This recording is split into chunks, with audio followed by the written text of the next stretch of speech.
Hello, and welcome to another episode of I Like to Look for Rainbows. Today, I'll talk about my reflections on what I term Savannah-gate, about choice and obeying the higher law for queer Mormons, and we'll also hear from Nick Jensen, a post-Mormon young gay man who ran into some serious issues not too many years ago with the administration at my alma mater regarding his expression of his sexual orientation while a student there. Let's look for rainbows together, y'all. So won't you love me right? Love me right through your heart, my darling. Yeah, won't you love me right? Love me right through your heart, my darling. Okay, I'm going to vary from my normal format so I can talk at length about a topic near to my own recent experience.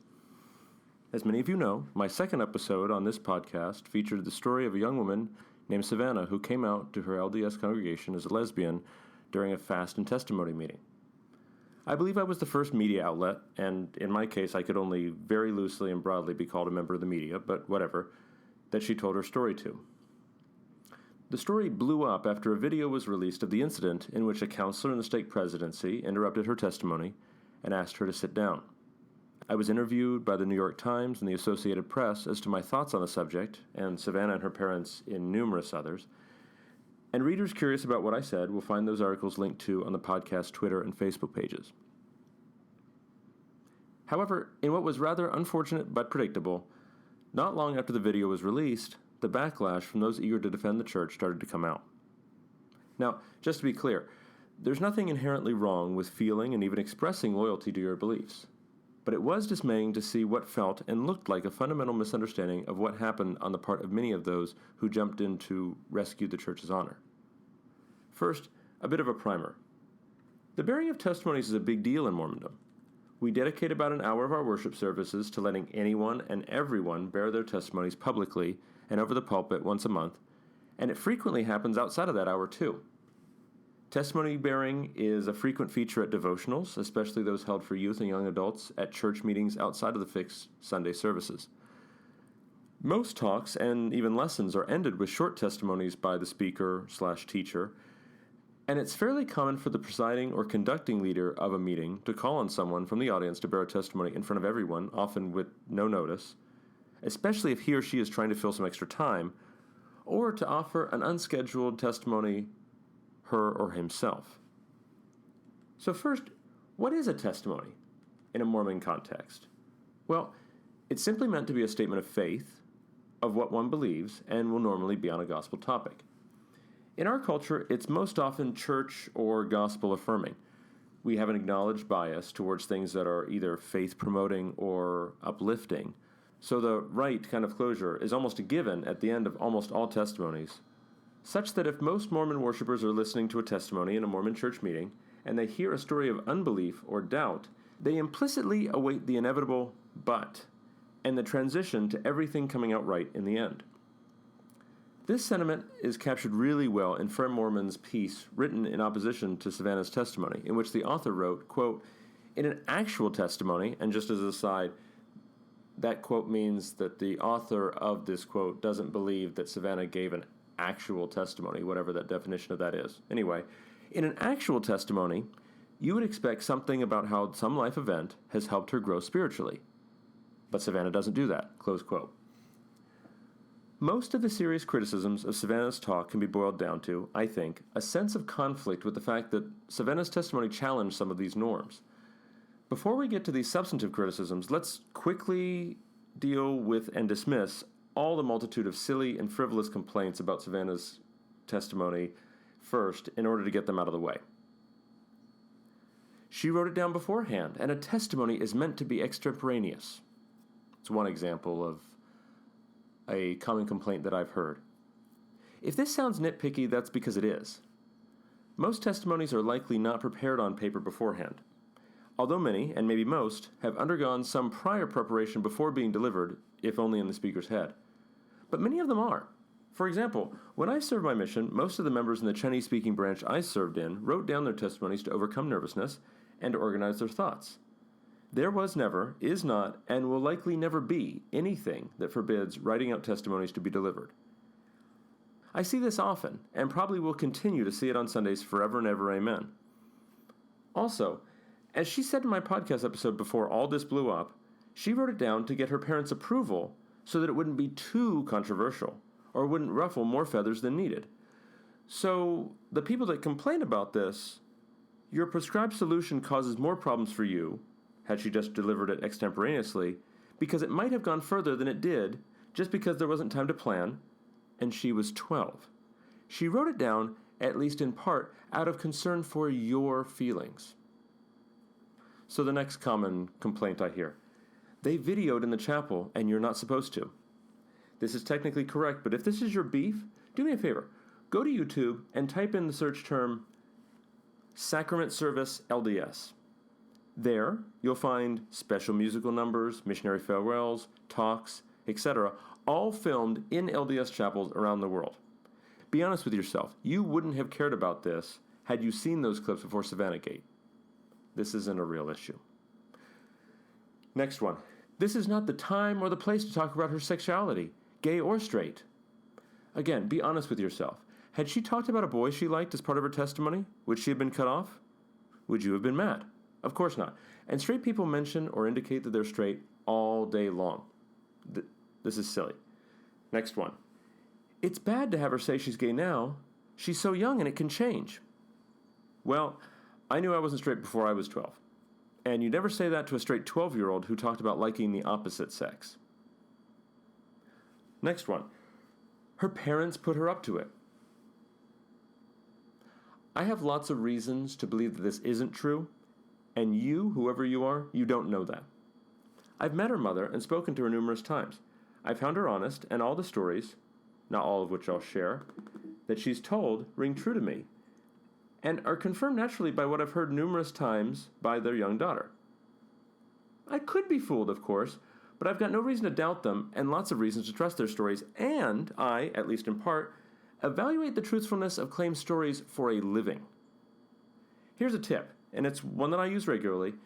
If you find yourself rushing to discredit something that contradicts with what you believe, pause and ponder. Am I trying to poke holes in this because it challenges me, or because it isn't credible?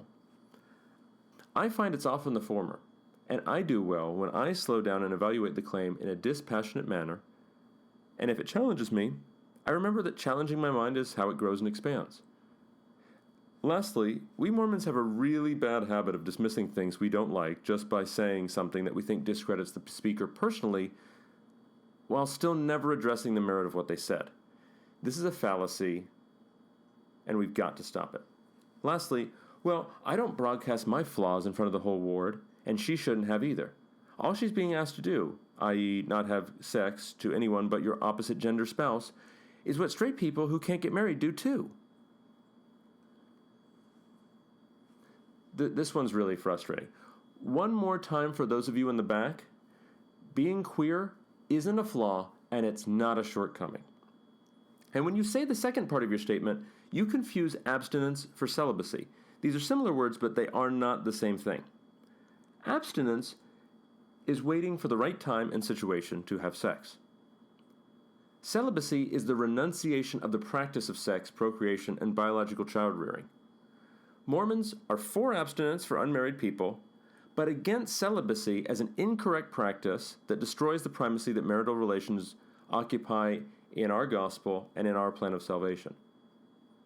But at the same time, we advocate celibacy for gay people, and the reason for that, in my view, is that we're missing and or waiting for more truth to be revealed to fully correct this howling contradiction and misunderstanding of the best mode of life, the fullest mode of life, the most gospelly correct mode of life for queer people. So, for those of you who are curious, I was curious as well, about the provenance of the tape that garnered so much attention worldwide. Here's a quick play-by-play of how the tape got out. Note, I was not there when it was edited, when it was gotten a hold of, when it was taken, and I played no role in getting it out.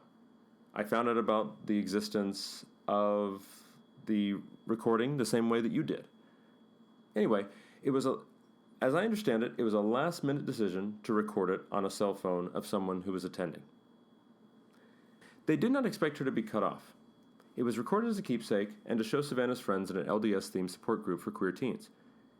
It wouldn't have been shared had her experiences been like everyone else who bears the testimony.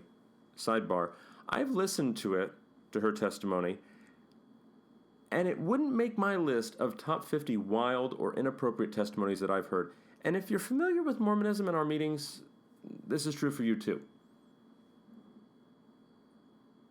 Someone who wasn't Savannah's parents or Savannah passed the video to someone who edited it and posted it without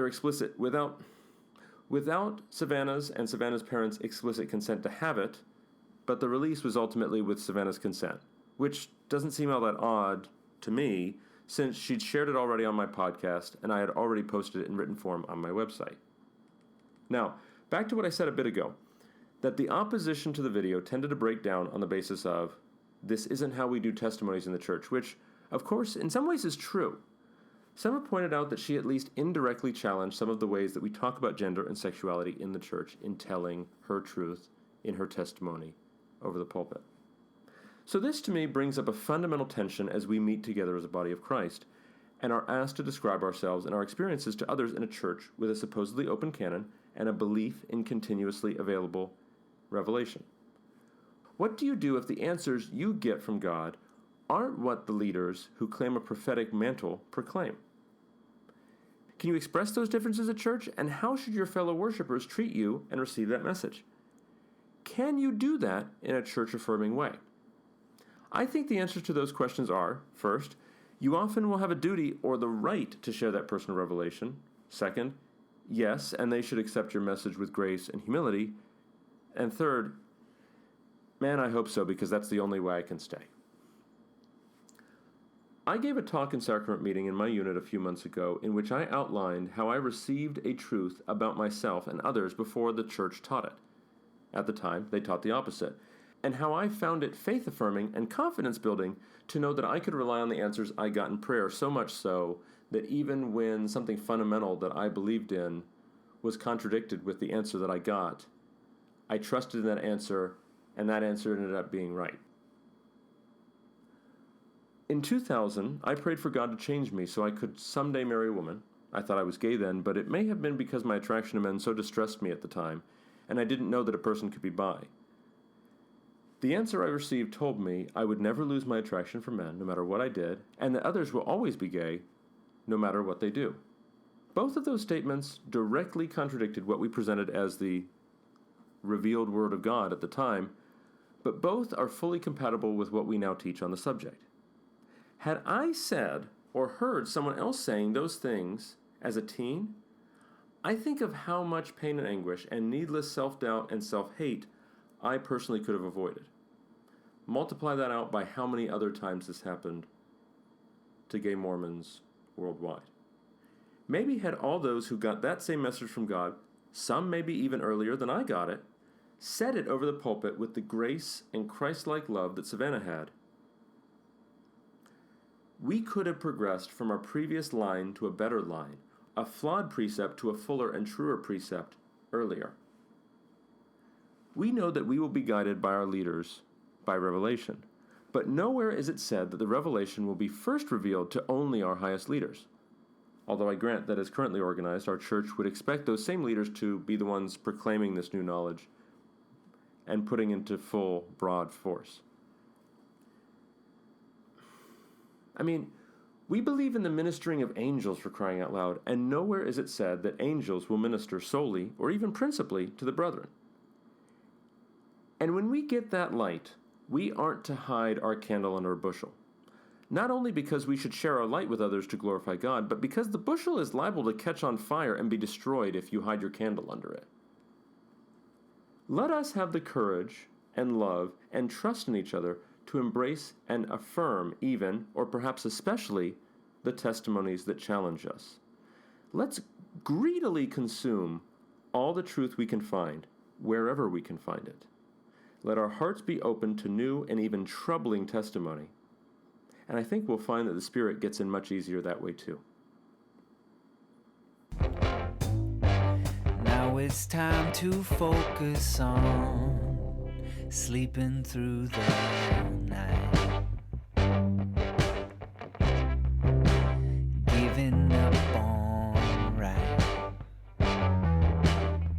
So today we'll be hearing from Nick Jensen. He is a gay Mormon man who attended my alma mater, Southern Virginia University.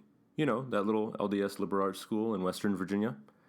And left on less than ideal terms after a run-in with the school's administration in a conflict over the expression, within the bounds of the school's honor code, of his sexual orientation. Now, first off, before this even goes anywhere, don't at me with any of your, "you've got an axe to grind, you're attacking the school" nonsense. I bleed SVU green. I wear my work badge and an SVU lanyard, and I've got an SVU alumni sticker on my car. I've served, and am still serving, in SVU's Alumni Association. I speak one-on-one and in group sittings with students about helping them find jobs in my field, and my wife has tried to hire tons of SVU students and alumni. We helped organize one of the school's study abroad trips and one year's homecoming. My kids have SVU teddy bears and an SVU pennant in their bedrooms, and I've done lots and lots of other stuff, and all as a volunteer. So if you think you're going to question my loyalty and devotion to my alma mater, just don't. But we do need to talk about the issues that we've had, because they happen everywhere, and we're all responsible to make sure we do as well with the things we have stewardship over, whether those things are large or small. And so now, without further ado, let's hear Nick's story. My name is Nicholas Jensen. I'm here with my friend Scott, who's going to help keep me on track and kind of keep this more interview conversational style. I'm very much a people person, so having just a conversation, you'll probably get the most out of me. Yeah. So I guess I'll start with an introduction. I don't know if you want an introduction, but we'll start there. I grew up on Camano Island in Washington State. I would say that my childhood was fairly normal. I was very devout Mormon. I wanted to be an apostle one day, and I grew up in kind of a conservative town, a farming town, and I did a lot of theater and history competitions, and I also did some political stuff, but I was also first in my class. I was valedictorian, and after high school, I wanted to go to college. I wanted to go to American University, but financially that didn't work out, and Willamette University financially didn't work out, and so I decided to go with SVU, Southern Virginia University. I began attending in September of 2012. Now, at that point, you had already come out. What was your process by that point? No, not yet. I mean, at that point, I had come out to myself and to a handful of friends. Mm-hmm. But I was still fairly Mormon, and but I would say my shelf started to crack, mainly kind of the summer before SVU. I would say I was just really struggling. I had, at the time, was undiagnosed, now diagnosed, depression and anxiety, and a lot of that stemmed from growing up gay and Mormon and having that cognitive dissonance. Just that because you were battling. so strong in your beliefs, you wanted to be an apostle, and Yeah, exactly. Like it was really hard, and it was just such a secret, and it was such a shameful thing. Did you feel like you fit in at SVU when you got there? No, I think because at that point my shelf had started to crack, and I so basically that summer I think I really determined kind of my options that were presented to me with the Mormon Church. Either I married a woman, and I thought that was kind of a disgusting act. Just grossed you out. Well, no, more. I just Ethically, I have a really hard time with that. Because now you have two people who are in a marriage who don't physically love each other. right? I guess. Right. It felt unfair to another person along with yourself. Yeah. In this like test in your own self-righteousness. Anyway, so that was option one. Option two was that I stay single the rest of my life. I'm celibate, and to me that really scared me. Not being able to have that connection. Well, having a life without love, Right. but also I just would think of the single men who sit in the back of the church every Sunday, who no one really talks to Everybody very kinda much. shuns. Everyone kind of, not necessarily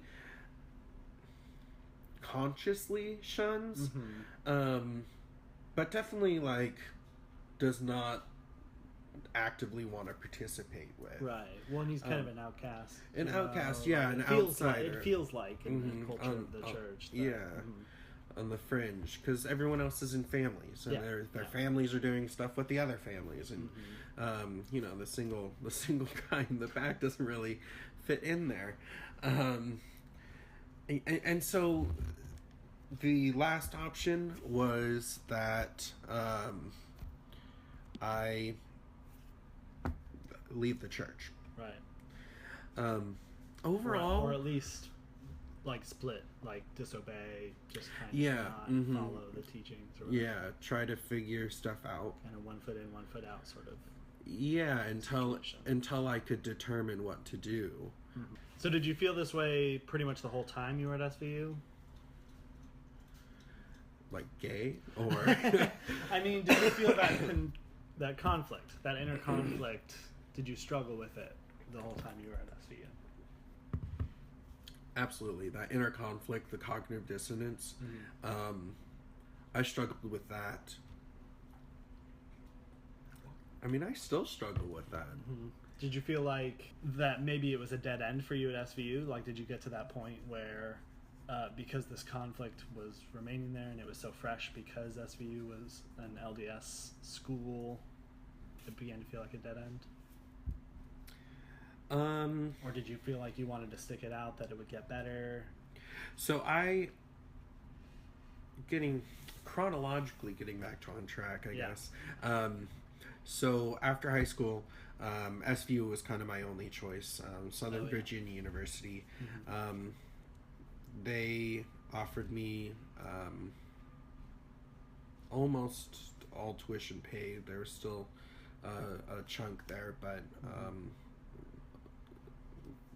quite a bit of it was paid for through scholarships and through acting scholarships and singing scholarships, actually.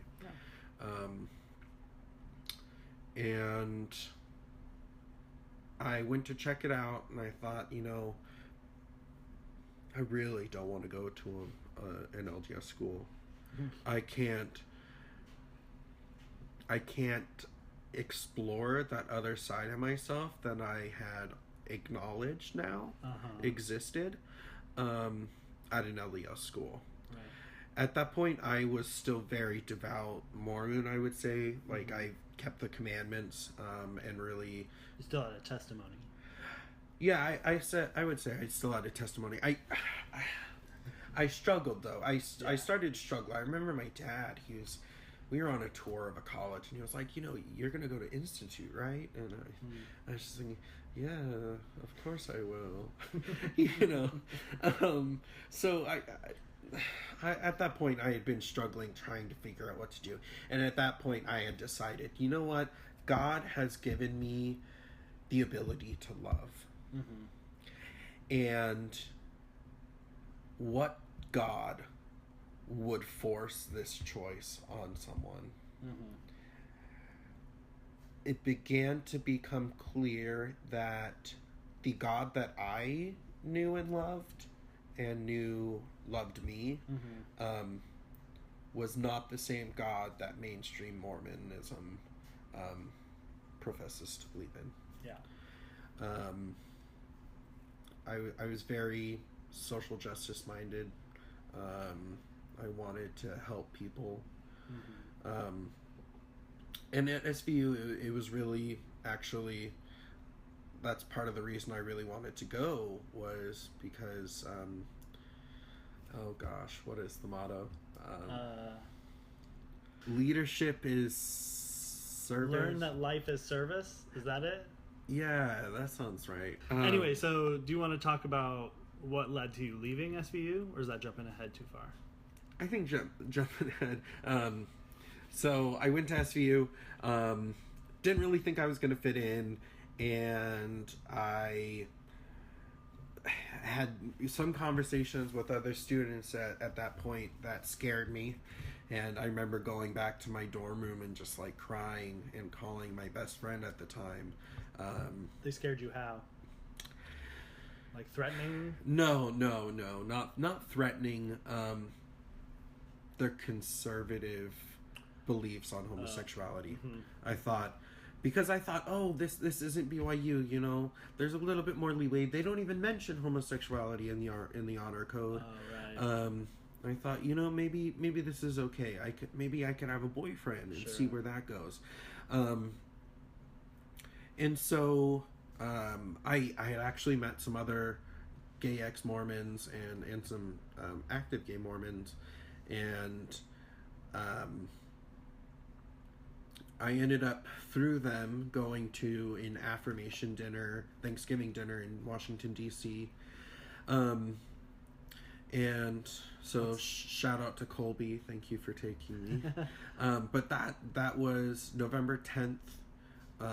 No. And real quick, affirmation is what? Affirmation is an organization of queer Mormons across the world. And so I went to one of their chapter Thanksgiving dinners.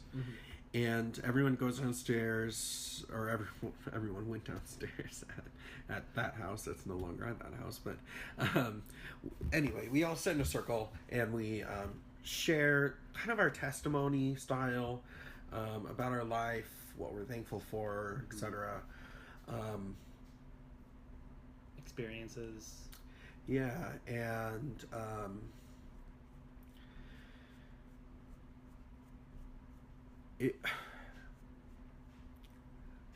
seeing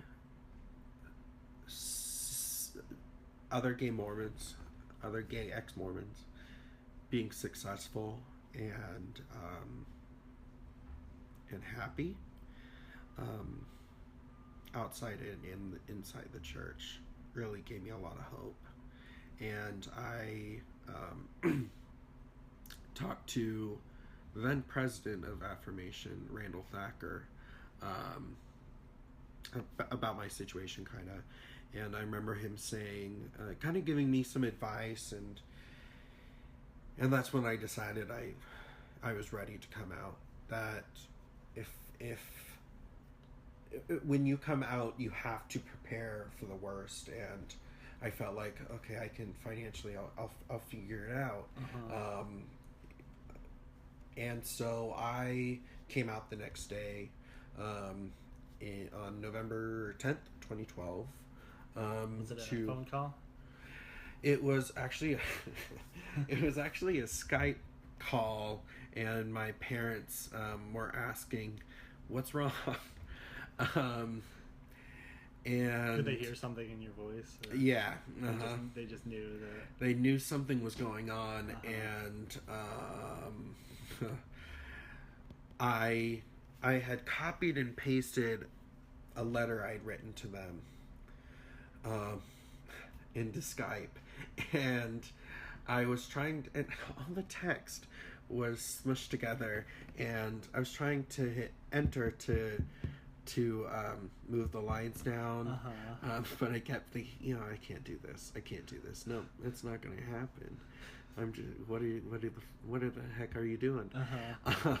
And nope, it definitely went through. I told my parents, I can't talk to you right now, and closed my computer. Oh wow! And I paced and just waited for 30 minutes. I paced, and finally I opened my computer back up, and my parents and I talked through it, and it went pretty well. Went okay. It went as well as it could have for given the situation. I think my parents were very well. They were open and welcoming to the idea, but we all knew it was going to take time, and difficult discussions. And now I think I have the best relationship with my family that I've ever had. Yeah, looks good to me. Now being honest about myself and who I am, and so I went to SVU, came out, but I was still going to church. Actually, Scott's dad was my bishop, and he was just so understanding. He was the first Mormon in authority that I had ever talked to about this, Mormon adult at the time, and I just couldn't believe how understanding he was, and like I just felt like I could make this work.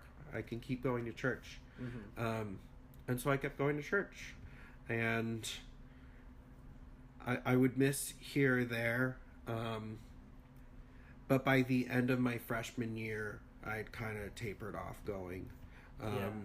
But even when I was home, when you were home, like for the summer. Yeah, for the summer. I'm pretty sure I went with my family.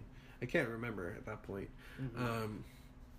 But when I went back to school for my sophomore year in 2013, I had my first boyfriend, and that was it kind of a jump? I guess because you had never really had a relationship with a girl, it didn't feel... It felt exciting. It felt new. But I think that there were some flaws from the get-go that kind of just became apparent over time. And so... was he Mormon? No, he actually went to the neighboring school, Washington and Lee University. He was actually in a frat as well. I mean, overall, I had great times, and I look on them fondly, and I wish him well. Did that experience, having a boyfriend, conflict with anything at SVU? Did you ever get... No, because I had actually talked to your dad the year before about it, and he kind of said, like, because I was like, I've read everything, like I don't know where anything says that like you can't have a boyfriend as long as you follow the law of chastity, right?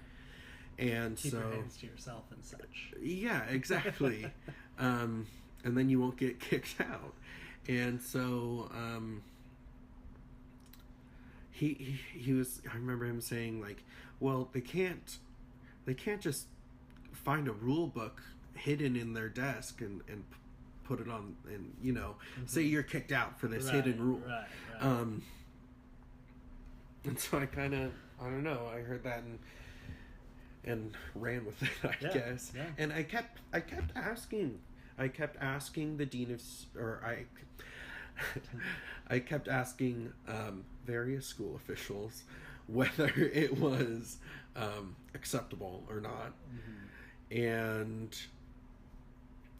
whether someone could have a boyfriend or be in a relationship as long as they're following the law of chastity. And the school administration at that point knew that I had a boyfriend. That was about late winter of 2014. Would you say just some members of the administration, or some ones that mattered, Or some 2015. that didn't know? I would say most of them. I got the impression that there was only one school official that had a big problem with it. And that's the sense I got from various conversations with other school officials. Because it's a small school, and everyone, you know, you can kind of just walk into an office and be like, hey, so I heard this. Yeah. Or they would call you to their office and say, hey, I heard this. The first time I was called into one of the school officials' offices was because my countenance had changed. Yep, I had one of those experiences as well. What does that even mean? I don't know. Like, you've become a different person. They just Like, want to be what? sensitive to their students' needs. Very sensitive. A little too sensitive. That's okay. No, but that's a different story. So, a friend of mine was getting kicked out for drinking, and I had heard from him that one school official who had talked to him asked whether I had been drinking or smoking or doing drugs or whatever, whether I was breaking the honor code, and so I learned that school official had Kind of a vendetta. well, I don't know about vendetta, but it came up again 2 weeks later when another friend was actually getting kicked out. You know, when you are a gay Mormon, you hang out with the fringe, because they're the only ones that are accepting you. It's a hard truth, but it's the truth. And they were the most loving and kind people that I've ever met. So, So you had heard from a second friend who was getting kicked out. yeah, so that school official had asked whether basically, from what he had told, the friend had told me, was asking whether I basically had solicited him for sex, or tried to, like, inappropriately touch him, just along those lines. Fishing for perverted details. Yeah, and he also made that friend raise his right hand to the cross and swear he wasn't gay. He said that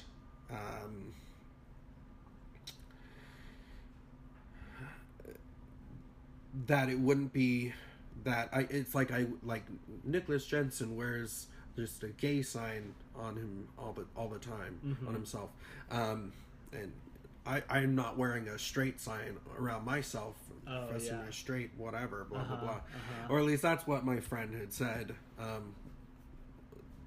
That school official had said, and you know, I was being the outspoken, you know, at that point I was pretty weathered. I was like, you know what?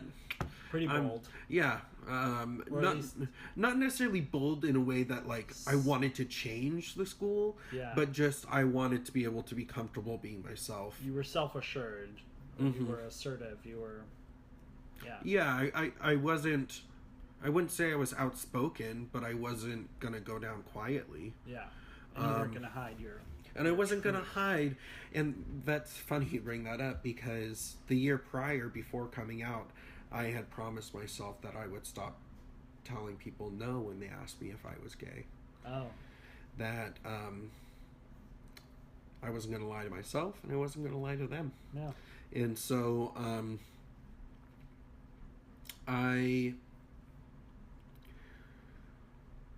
went to another school official, asked,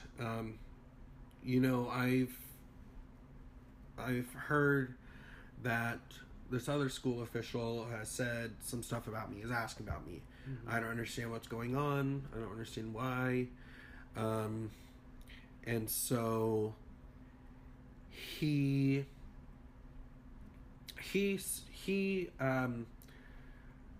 set up an appointment for me to go see the other school official and talk about the issue. To go see the one who had been asking questions and basically starting things. Yeah, and it's because he said, you've helped me understand a lot of these issues, and you've always been so forthcoming, and I had a great dialogue with that school official, I think. The one you went to first. Yes. Yeah. Because I had a good relationship, I wanted to, figure out what to do, and so he said go talk to him, go talk to the other school official, and you felt encouraged. Yeah. I was very, very nervous, and so I asked a friend of mine to come to the meeting with me. A friend who had already graduated from SVU. Yeah. Right. And so she didn't have any, vested interests as not being a pupil She anymore. didn't have a status that would have been threatened. Yeah, exactly. She was more of an outside party at that point. Mainly, really, it wasn't even to have like a witness. It was to have someone help me, because I knew I couldn't. I'd be too emotional. My emotional wounds about being gay and Mormon, and trying to figure out where I stand, not only in the church but in the world, especially if my belief system and value system crashes and collapses. I was already pretty. That was just a raw subject. Yeah. And so I ended up meeting with that school official, and many things were said. That it was about an hour 15-minute conversation. And it did not go well? No.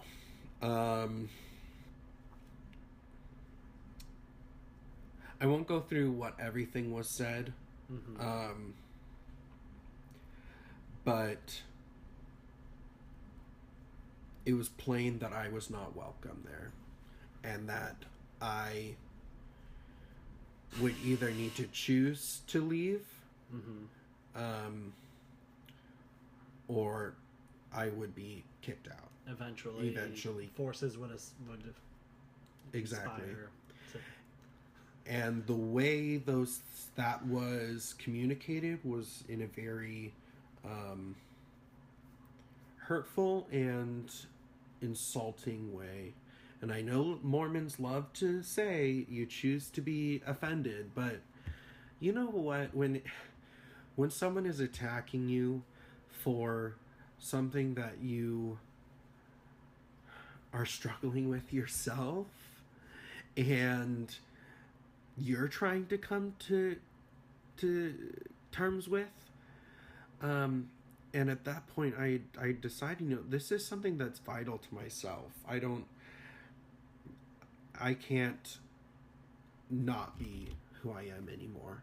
So he was very dismissive of you as a person. Exactly. Exactly. So what were the next steps after that? I filed a complaint with the school. It took kind of a long time to figure out even how to do that. Were you I still mean, it was enrolled? only a day or two later, but Okay. I just remember trying to find it on the websites for a while. But I filed a formal complaint, and my friend who was in that meeting prior to mine, he also filed a complaint. at the time, I'd worked in the mailroom, and an open piece of paper was dropped off that said, it was a letter to that friend's family, or to him. No, it was addressed to him. And this is the friend who had been in danger of getting kicked out, or was about to be kicked out, or something. He ended up Right. getting kicked out. Uh-huh. He was kicked out, sorry. And so,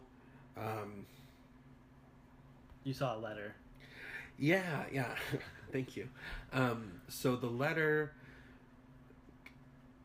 basically said, like, we now have Nicholas Jensen's complaint.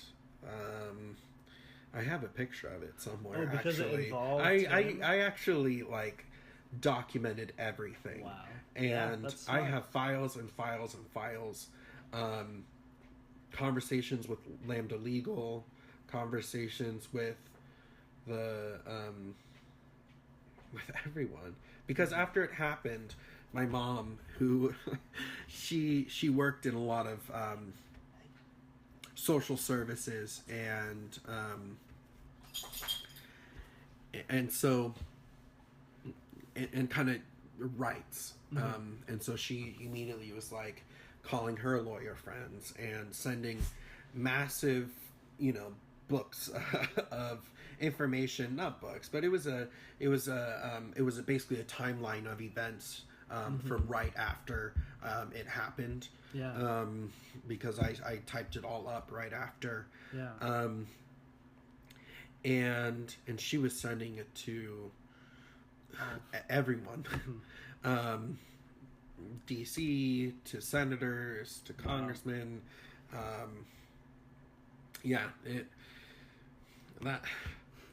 What's funny is it was terrible what happened to me. And things just continue to deteriorate from here, but I was just so impressed with my mom. Yeah. I think it took that and her, like, mama bear to come out. And this was only just over a year after you had come out. Yeah, just over a year. And I think that's when she accepted me more fully. Not that she didn't love me before. I think it was just, Randall Thacker actually said in that conversation, affirmation, your parents are going to have time to mourn the son they thought they were going to, like, be having. Right. That going on a mission, marrying in the temple, celestial kingdom. All of those are big impacts on the family and the dynamic in the family and the psyche of the parents. I'm not going to be with my child. Right. For this, in the social kingdom, etc. So, I understood. It's going to take some time. And I think that's one thing I would say to queer Mormons who are thinking about coming out. It may take some time for others to understand what's going on, and come to grips with it, especially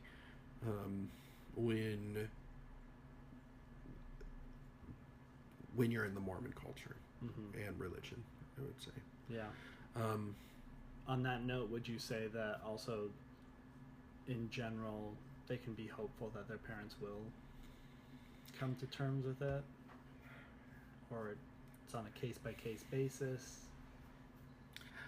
I think if the parents are abusive, or if they're trying to encourage, like, conversion therapy, which I also think is abuse.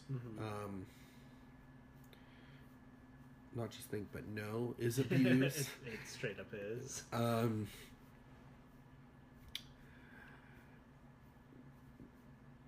I think forget them. I've definitely gotten this. I don't know if I can swear on this podcast, but you can bleep it out. But the, like, fuck them, the fuck them attitude. Because at that point I kind of learned to accept, like, these people they're not liking me. I'm just here because I my family's economic situation didn't allow me to just go to any school I wanted. Yeah. And so SVU was financially the only real option. Mm-hmm. And so I just figured, I can try to stick it out. But I was questioning, should I go to a different school? I don't know. I asked various professors, and when they gave me advice to stay, but basically, so I filed this formal complaint, and they didn't address it for a number of weeks, and then they had an outside lawyer come in to investigate. However, that lawyer was also employed by a member of the board of trustees. So I have questions there, but and he interviewed me. I have a recording of that conversation actually, and he even agreed that things were were not okay. He even chuckled at some points, like the forced gender stereotypes, and I remember him saying, basically, I also had a friend that time actually to witness there, but he actually was saying, that's not just offensive to women, that's offensive to men, or that's not just offensive to men, that's offensive to women too, some of the statements. And so he wasn't Mormon? No, and he actually wanted me to explain a bit of Mormonism to him, so he could understand the situation. Could he understand what was going on? Interesting. And basically, it took 2 months or a month. I remember it taking a long time for them to get back to us with anything. Yeah. In the meantime, do you think had you gotten started with any other means of redress? We had been in touch with lawyers with the Department of Education under the Civil Rights, division, who investigate Title IX complaints. Gotcha. And so they said we can't really do anything. They have to go through the formal process and then appeal from there. And so once we finally got the letter from the school, they basically said, there's nothing there, you know. Wow. It even said, it was actually kind of offensive. They were basically just drop it, forget about it. I would say so. And so they basically said, whatever. Yeah. And so then finally, once I had that decision, I could appeal it. And I knew at that point, federally and at the Virginian state level, that queer people are protected. So I knew that I couldn't really get him on. I couldn't really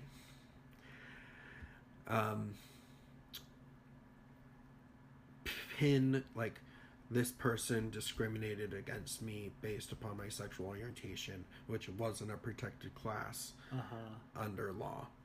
Gotcha. And I kind of figured that, and so I knew that would have been a stretch. So the Office for Civil Rights, OCR, that's what it is. The Office for Civil Rights,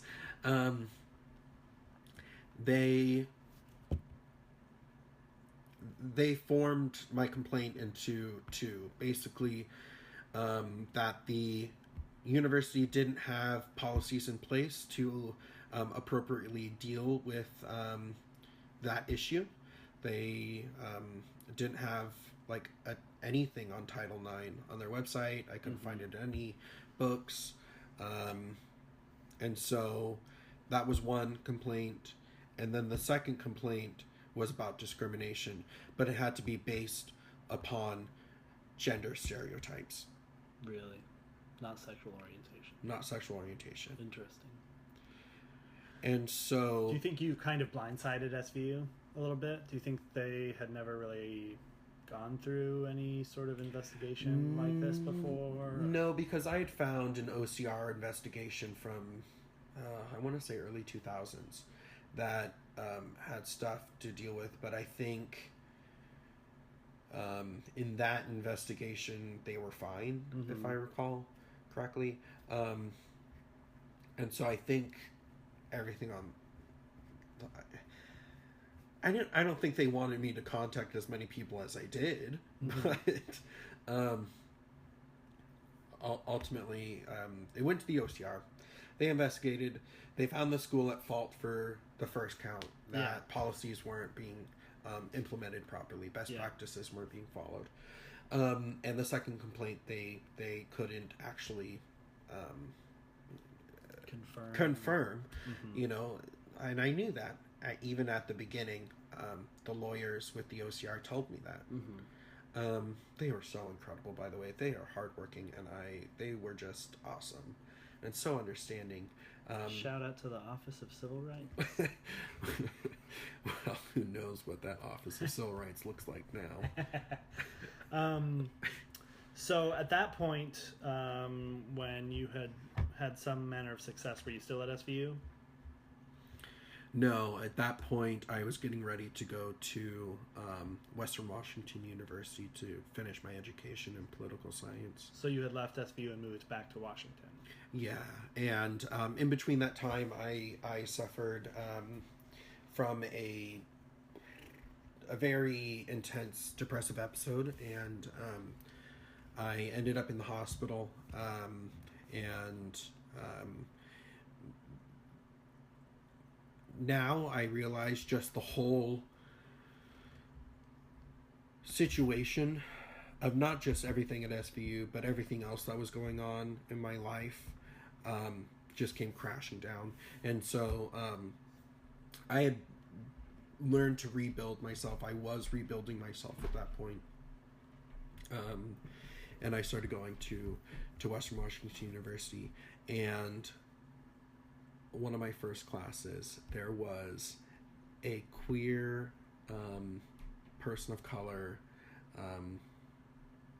woman who's married and has children, and her partner, they're just such a cute family, but I just... And she was one of your first professors? Yeah, and I just could not believe it.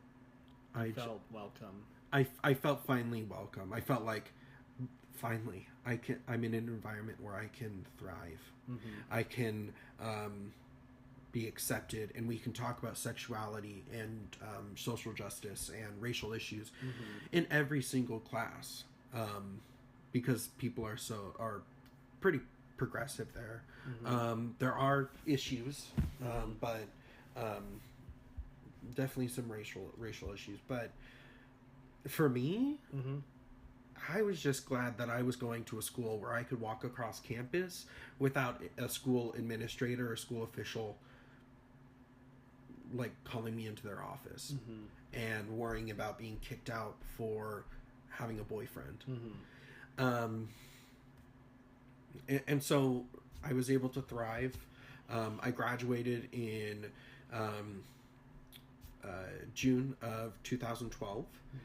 And I immediately started work as a regional program manager at a nonprofit, and working in development and grant writing. I actually just got my first major grant, worth a couple $100,000. So I'm riding on a high. Yeah. So your successful career, successful in your relationships. Yeah. Love life at this point. Yeah. Having moved on from past relationships. Yeah. I'm now in a stable, committed relationship.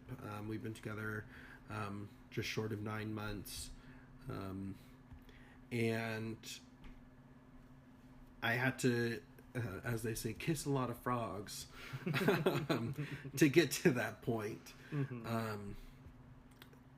So one thing I would also say to queer Mormons is, regardless of what you look like, even if you don't fit in with whatever mainstream gay culture is putting on a pedestal, or whatever mainstream is being put on a pedestal for lesbian culture, etc., or for within gender, you know,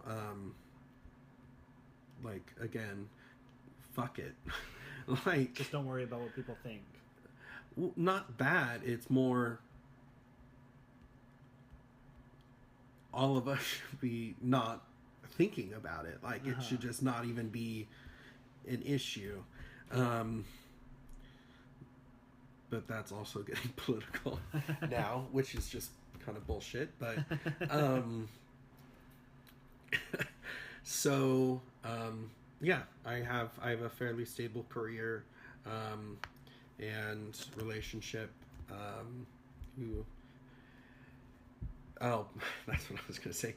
Even if you're put on, like, even if you don't fit into that mold, I think especially not being, or coming out of the Mormon faith, where, like, I struggled with my, like, do I have sex? Like, how does that work? How do I navigate the sexual world? Now that I'm not considering myself Mormon anymore. Right. And so I, basically, you had to learn how to forge your own path, would you say? Yeah. God, you could just cut all that. I'm just rambling. Do you want me to ask you some of these questions? Do you want to? Yeah. I guess I'm caught up to now. Like, things are pretty good. I'm still rebuilding myself. You know, mental illness doesn't just go away. And so it's something I always have to keep in check. But I think it's something that we need to talk about more as a country. And yeah. So let's move on from there. Do you think there are any specific, like, points of advice or lessons that young, queer, believing Mormons could learn from your experience?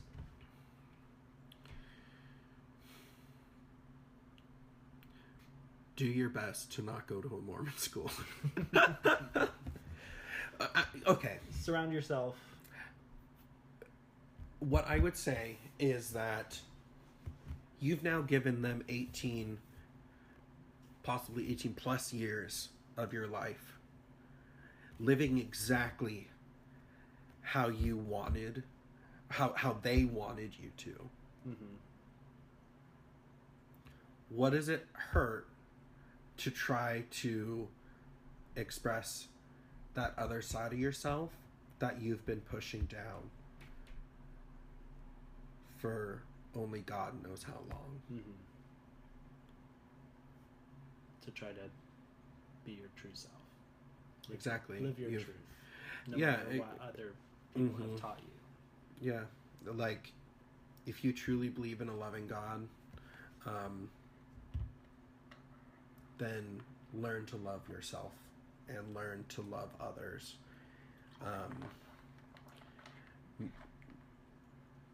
How are we supposed to know God's love for us if we can't even experience deep love ourselves, because that has been barred from us?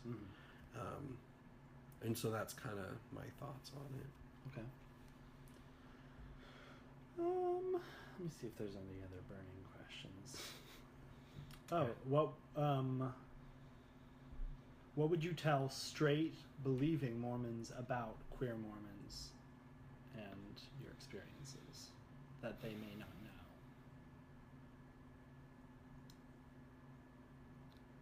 Maybe give us a break. You know, like, we're struggling, and we are the experts in homosexuality or in being trans. So don't come at us without first trying to understand our plight. And so don't presume to know. Exactly. We already know. this shitty situation we're in. Right. And many of us were trying our best. Right. And so, just give us a break. Yeah. All right. I like that. I can't see it. I don't see any other ones. We brushed on everything. Good. We brushed on everything, I think. Good. Or everything relevant. Unless you have any other burning things you want to talk about. No, I feel like I've probably bored the audience enough already. I may sound really bitter about SVU. It's understandable. You don't have to apologize. Yeah. I guess all I will say is that there's been a lot of changes, and I've from afar been tracking those changes. And that particular school official is gone. Yes. And there's been kind of some restructuring, it sounds like, especially with the honor code and honor council, from my understanding. Additionally, that really awesome bishop is now the provost. And so rock on to Professor, or I guess Provost, Scott Dransfield, who is my friend Scott's dad. Yep. He's an awesome dude. So I'm really excited where they're headed. I think they're a good school. There are many professors there and students who care very much about the same things I do. And I think it became clear afterwards that there were a lot of students who just believed what was going on with me. And I guess the only other thing was that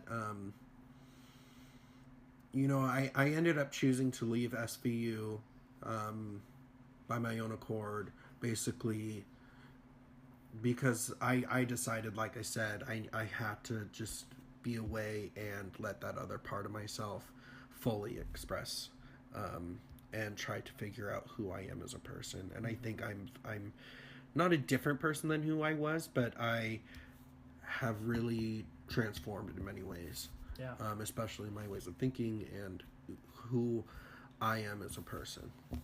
For the better. For the better, exactly. And so, things are going to be terrible. And I know the future, there's going to be times that things are going to be terrible. I've always thought, like, the It Gets Better project was, like, a little bit of a lie. But only because, like... Sometimes you have to wait a long time. Sometimes you have to wait. Sometimes you have to battle.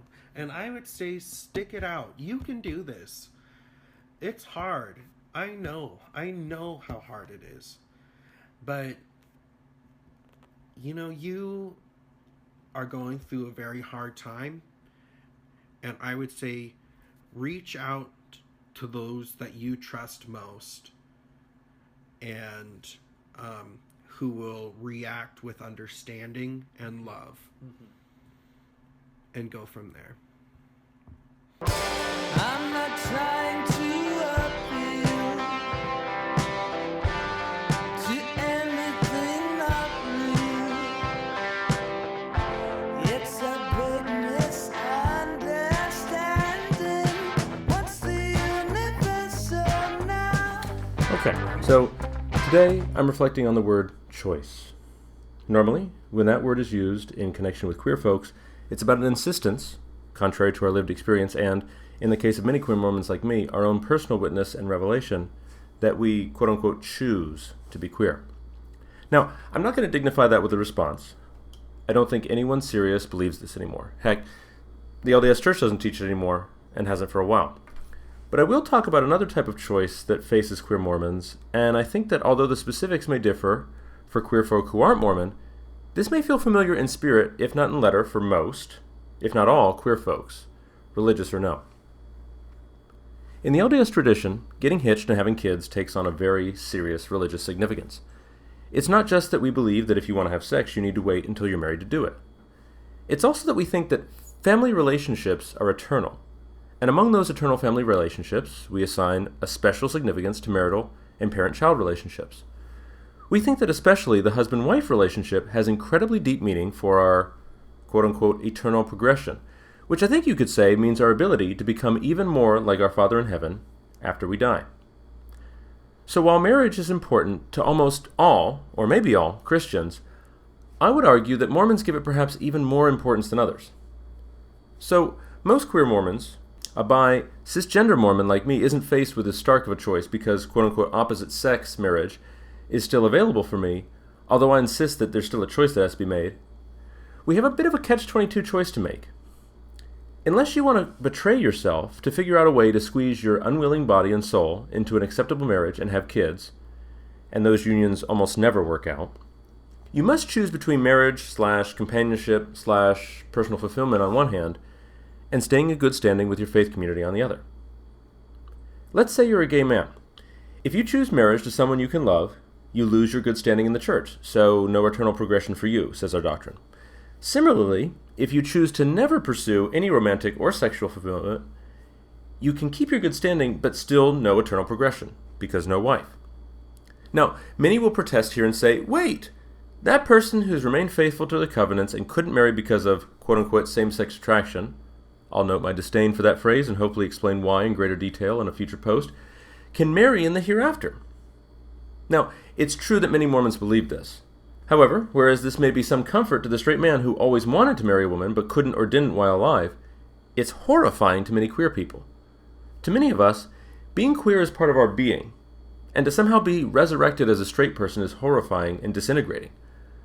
I'll also just mention here that rather than these two choices presenting a conflict to cishet Mormons, both choices rather tend to be complementary and self-reinforcing. In short, quote-unquote normal people don't have to make this choice. Which may be some of why many of our faithful, straight fellow worshipers don't grasp the gravity of what we're up against. Anyway, many assume that queer Mormons are screwed by this choice, that they lose any way they choose. I'm actually going to argue that we aren't, and I'm going to marshal Mormon religious evidence to make my point. And just on the offhand chance that you think I'm going to make an anti-queer argument in what follows here, I'd hope you'd know me better than that by now, and also I'd hope that you'd put down your pitchfork for just a bit to listen first. As always, if you think it's still warranted after you hear me out, feel free to pick it back up and use it as you think you should. We've actually got plentiful examples of being given two commandments that one can't keep at the same time in our scriptures. The first, of course, being Adam and Eve. Now, the way Mormons teach the story of Adam and Eve is different from that in some other traditions. We teach that they were given two commandments by God. One, multiply and replenish the earth, and two, not to eat of the fruit of the tree of knowledge of good and evil. We teach that Eve knew that she couldn't multiply. Their eyes hadn't been opened, so to speak, and were so innocent as to not be aware of their nakedness, much less grow and progress in knowledge and experience until they ate of the fruit. So Eve ate, choosing the greater of the two commandments that she could keep. Similarly, Adam had a choice. Adam could eat and be cast out of Eden with his wife, and stay with her as commanded, as well as multiply, or he could obey the other commandment, not eat, and stay in Eden without Eve. Adam also chose to follow the higher law when he was presented with two commandments he couldn't simultaneously keep. Similarly, lots of people in Scripture are told by God to kill someone. Unique to Mormons, Nephi comes to mind. Nephi initially resists God's command to kill Laban, because he knows God also commanded his people that thou shalt not kill. Nephi has to break one of those two commandments, and again, he chooses the higher law. Now, what makes it the higher law? Well, I would answer this by reframing the issue. In reality, we have one commandment, and one only, to do God's will. All the other commandments are rules of thumb. They're broad statements of God's will generally towards his children. Mormons believe we are commanded not to lie, but lots of people lie in our scriptures when commanded to do so by God.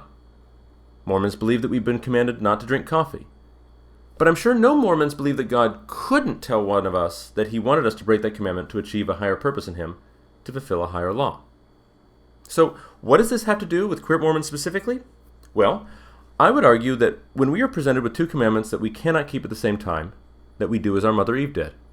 Choose the higher law. For me, I've been told by God that I was made this way for a wise purpose in him. It was not an error, nor was that a cross to bear that he gave me. You see, as a bi man, the idea that I chose my wife, as if I even did all the choosing, I distinctly remember her having a pretty significant part to play in choosing me too, but the idea that I chose my wife of only women, when I'm attracted to both men and women, can be damaging to her. she might feel as if I settled for her because of my orientation's intersection with my religious beliefs. I suppose she might have to deal with that feeling if it were true, but it's not. I wasn't looking for love when I found it with her. I was months away from serving a mission, and all the counsel I heard was to stay away from anything serious. My plan was to date for fun, but certainly not to get into a relationship right before my mission. But when you meet someone as right as she was and is for me, your plans change, because they simply must, and they simply do. I did not have universal support in dating her as seriously as I did at the time, but it didn't matter to me or her. So had I met a man that was just as right instead, I have no doubt I would have gone that way. It might have involved more temporary anguish, and the following next few years might have looked very different from the outside, but I'm as sure as I can be that it would have been all about the same to me. Why would I have done it? Or, if we're assuming that maybe I might have strunk before God and chosen to follow the lesser commandment, why should I have, had things been very different? Well, like I just alluded to, I strongly believe that fulfilling my eternal destiny by finding a mate is more important and favored by God than maintaining harmony with the church, which, while good and maybe even favored and run by good, well-meaning people, is just a church and is thus just a tool to commune more closely with God. Now, God isn't ignorant of this issue. He knows we've been presented with an impossible choice, but He's also given us a clear pattern of how to deal with that dilemma. Let us choose the higher law with bravery. And if we find that our church is forcing a choice between lesser and higher laws, let us bring the two into harmony for all like it is for most, not just for the queer among us, but for the sake of the church and all of us. The church can only be fully whole when it allows all of us to be whole. This has been another episode of I Like to Look for Rainbows. Please join us again next time.